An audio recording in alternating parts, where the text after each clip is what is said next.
So let's consider a situation where a person is pushing a large crate across a rough surface, as shown in the sketch here in the upper right hand corner.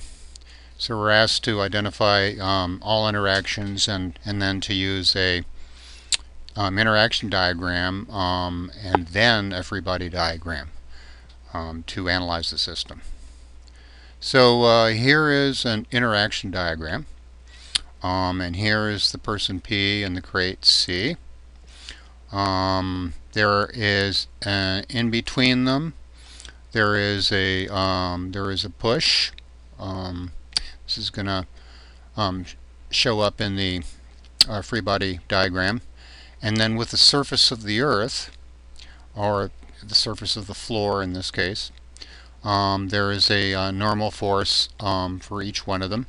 This is outside the PC system, and then there's a frictional force on each of them. And then finally, there is an interaction with the Earth itself, the gravitational force, which your book refers to as the entire Earth. And the gravitational force of the Earth on the person and on the crate. So let's flip forward one here and look at the free body diagram. And so we see the person over on the left and the crate over on the right. There are 4 forces acting on each one. There is a gravitational force acting on the person downward, and a normal force of the surface acting upward on the person.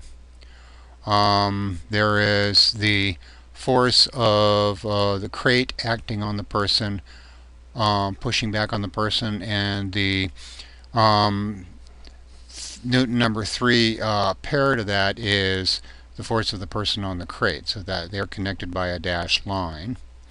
And somewhat surprisingly, there is a frictional force acting on the person pointing this way. There has to be a force pointing this way because the person is in equilibrium, and there needs to be some force to cancel Fc on P. And so this is the static frictional force of the ground acting on the person. And if you think about the Newton number 3 pair to this, that would be pointing in the opposite direction, and that would be the force of the person acting on the Earth, and that indeed is pointing backwards, which perhaps helps us to understand the direction for this force.